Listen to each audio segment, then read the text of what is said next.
सत्संगत जी, प्रेम से कहना धन्यकार जी। सत्संगत, आप सब कैसे हो? गुरु की कृपा से सभी कुशल मंगल होंगे। गुरु आज हमें मिले हैं तो हमें ये प्रभु परमात्मा निराकार मिला है। सत्संगत, कहते हैं माटी कहे कुम्हार से, तू क्यों रौंदे मोए, एक दिन ऐसा आएगा मैं रौंदूंगी तोए। तो सत्संगत, ये जीवन एक माटी है। ये 5 तत्व का शरीर, ये सत्संगत 5 तत्वों से बना हुआ, अगर 5 तत्वों में विलीन हो जाता है। कहते हैं पांचों तत्व अपने अपने तत्वों में मिल जाते हैं। मट्टी मट्टी में मिल जाती है, पानी पानी में मिल जाता है, अग्नि अग्नि में मिल जाती है,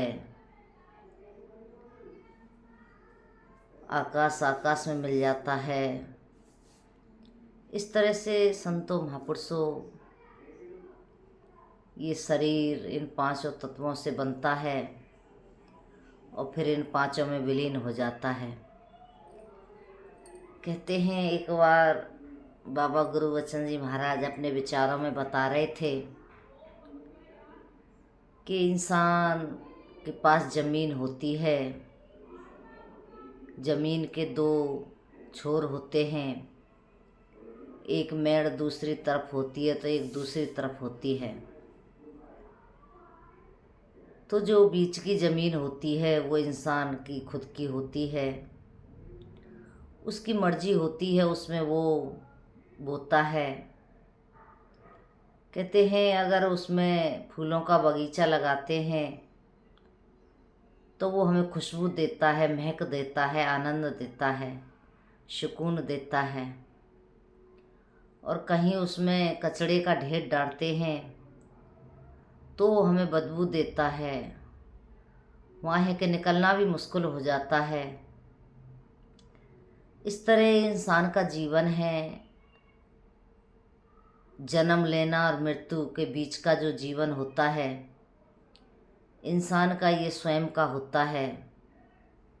स्वयं इसको किस तरह से जीता है, किस तरह से इसको इस्तेमाल करता है।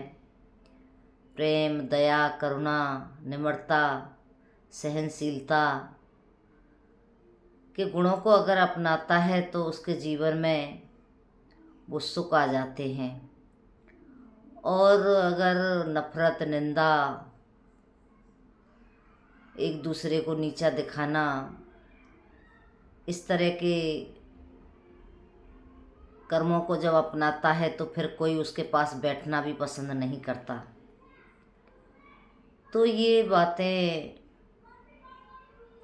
हमारे ऊपर निर्भर करती हैं कि हम अपने जीवन में ये जो बीच का जीवन मिला है इसमें क्या प्राप्त करते हैं। क्या हम इसे प्रेम से जीते हैं? प्रेम से जीते हैं तो हम खुद भी सुखी रहते हैं और दूसरे भी सुकून में रहते हैं। तो ये बातें जो हैं आज सतगुरु ने हमको समझाई, तब ये समझ में आई कि ये 5 तत्व का शरीर है, ये 5 तत्वों में मिल जाता है, लेकिन 6वां जो तत्व है ये कहाँ जाता है? इसका मूल क्या है, जिसको आत्मा कहते हैं, जीव कहते हैं? इसका क्या मूल्य है? ये कहाँ जाता है? क्योंकि ये कहते हैं ईश्वर अंश जीव अविनाशी। कहते हैं ये ईश्वर का अंश है, जीव है, अविनाशी है। इसका कभी नाश नहीं होता, कभी इसकी मृत्यु नहीं होती, प्रलय के साथ प्रलय नहीं होता। कहते हैं शस्त्र इसे काट नहीं सकता, अग्नि इसे जला नहीं सकती, पानी भिगो नहीं सकता, हवा उड़ा नहीं सकती। ये इस ब्रह्म प्रभु परमात्मा का अंश आत्मा इसका स्वरूप है। इस तरह से परमात्मा अटल है, अचल है, अजर है, अमर है, अविनाशी है। ऐसे ही ये आत्मा है, अजर है, अमर है, अविनाशी है। इस परमात्मा की एक बूंद की तरह सासंगत इसका तत्व है।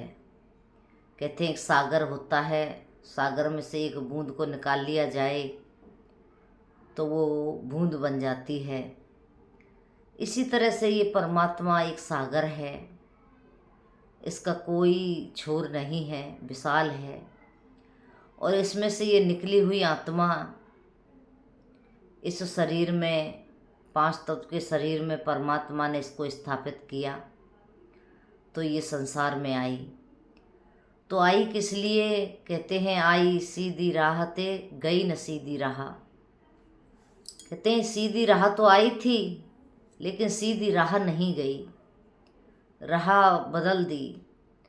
तो इसीलिए कहते हैं आए एक ही घाट से जाएंगे एक ही घाट, अपने अपने कर्मों से हुए 12 बाट। कहते हैं जब अपने कर्म अच्छे होते हैं तो हम सही मार्ग पर चलते हैं, और जब कर्म अच्छे नहीं होते तो फिर हमारा मार्ग भटक जाते हैं। तो कृपा करो संतों, ये आज सूझ हमको सद्गुरु दे रहे हैं। सद्गुरु समझा रहे हैं कि इस मनुष्य का जो जन्म है ये क्यों मिला है, किस लिए मिला है। क्योंकि नफरत निंदा तो कोई भी कर सकता है, लेकिन प्रेम करना मुश्किल है। माता जी उदाहरण दे रहे थे, कह रही थी कि हम जब किसी से नफरत करते हैं और कहीं कोयला जल रहा है और हम उस कोयले को उसके ऊपर डालने की कोशिश करें, उसको जलाने की कोशिश करें, तो पहले अपने हाथ जलते हैं। पहले अपने हाथ जलेंगे तब उस व्यक्ति तक वो कोयला पहुंचेगा, और पता भी नहीं निशाना लगे ना लगे वो उस तक पहुंचे या ना पहुंचे, तो कहीं हम अपना ही नुकसान कर लेते हैं। तो इस तरह से हमने अपना नुकसान नहीं करना है, निंदा नहीं करनी है, नफरत नहीं करनी है। जब नफरत करते हैं तो फिर हम अपने आप को ही जलाते हैं कि पता नहीं हम जिससे नफरत कर रहे हैं उस पर कोई फर्क पड़ा है या नहीं पड़ रहा है, लेकिन हम अपने आप को ज़रूर जला रहे होते हैं। हमारे अंदर से ज़रूर एक गलत भावना जन्म ले रही होती है। तो कृपा करो संतों महापुरुषों, ये संत हमें समझाते हैं। इसीलिए तो कहते हैं कि आग लगी आकाश में झरझर गिरे अंगार, संतन होते जगत में तो जल मरता संसार। कि संत नहीं होते संसार में तो संसार जल के मर जाता। अब आग कहाँ लगी है? आकाश में। आकाश क्या है? आकाश है हमारी आवाज़। हम किसी से कड़वा बोलते हैं, किसी को गाली देते हैं, किसी से ऊंच नीच बोल जाते हैं, तो वो आग का काम करते हैं, और फिर वो आग इस तरह से फैल जाती है कि परिवार के परिवार नष्ट हो जाते हैं, परिवार के परिवार उजड़ जाते हैं। इसलिए कहते हैं नफरत में जो जीवन गुजारे, यहाँ पे भी हारे वो वहाँ पे भी हारे। कि नफरत में जीवन जब गुजारते हैं तो बात नहीं बनती। तो कृपा करो संतों महापुरुषों, हमें ये 5 तत्व का शरीर मिला है, ये परमात्मा ने अपनी अंश आत्मा डाल के इसको चलाया है। तो इसलिए नहीं कि हम किसी से नफरत करते फिरें या किसी की बुराई करते फिरें, नहीं। हमने करना है तो प्रेम करना है। प्रेम कियो तिन प्रभु पायो। कहते हैं जो प्रेम करते हैं वही प्रभु को प्राप्त करते हैं। तो अगर हम एक तरफ से हम भक्ति भी करते हैं, पूजा भी करते हैं, अर्चना भी करते हैं, हम व्रत भी रहते हैं, और दूसरी तरफ हम नफरत भी करते हैं, तो ये कैसी भक्ति है? तो कृपा करो संतों कि हमने ऐसी भक्ति करनी है कि जो प्रेम वाली हो। एक तो नेमा भक्ति होती है, एक प्रेमा भक्ति होती है। नेमा भक्ति उसको कहते हैं जो नेम से कोई कार्य किया जाता है, नेम से रोज डेली का। प्रेम उसको कहते हैं जो प्रेम करते हैं, प्रेमा भक्ति। प्रेम कियो तिन प्रभु पायो। तो कृपा करो संतो महापुरुषों, हमने प्रेम से अपने जीवन को जीना है, प्रेम से इस प्रभु परमात्मा को प्राप्त करना है। इसीलिए कहते हैं सिया राम में सब, जब प्रेम होता है तो सिया राम सब जग जानी, कि सब में मुझे परमात्मा दिखाई देता है, सब में ये ईश्वर दिखाई देता है। तो कृपा करो संतो महापुरुषों, हमने अपने जीवन को आनंद में जीना है, खुशी खुशी जीना है। 5 तत्व का शरीर मिला है तो इसका लाभ उठाना है। कहते हैं मानुष जन्म आखिरी सीढ़ी, फिसल गई तो बारी गई, कि इसको हमने फिसलने नहीं देना है, इस बारी को जीत लेना है। इस बार हमने अपनी आत्मा का कल्याण कर लेना है। सद्गुरु की शरण में जाकर के इस ब्रह्म प्रभु परमात्मा को प्राप्त करके अपनी आत्मा का कल्याण कर लेना है। तो दासी इन्हीं शब्दों से आपसे क्षमा चाहती है। कृपा करना सत्संग जी। दासी आज कई दिन में आपके चरणों में हाजिरी लगाने का मौका मिला है, तो सत्संगत जो वचन आप जी को अच्छे लगें वो अपने जीवन में अपना लेना। बाकी तो कहते हैं सार सार को गहे रहे, थोता दे उड़ाए। तो जो हमारे सार की बातें हैं वो हमने अपने जीवन में अपनानी है, बाकी तो छोड़ देना है। तो इन्हीं शब्दों से दासी आपसे क्षमा चाहती है, और कहीं कोई ऊंच नीच शब्द निकला हो तो एक अनजान गुरसिक समझ के बख्श लेना, माफ़ कर देना। वीडियो को लाइक शेयर कर देना।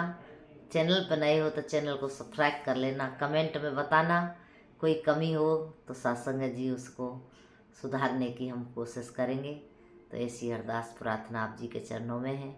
प्रेम से कहना धन्यकार जी।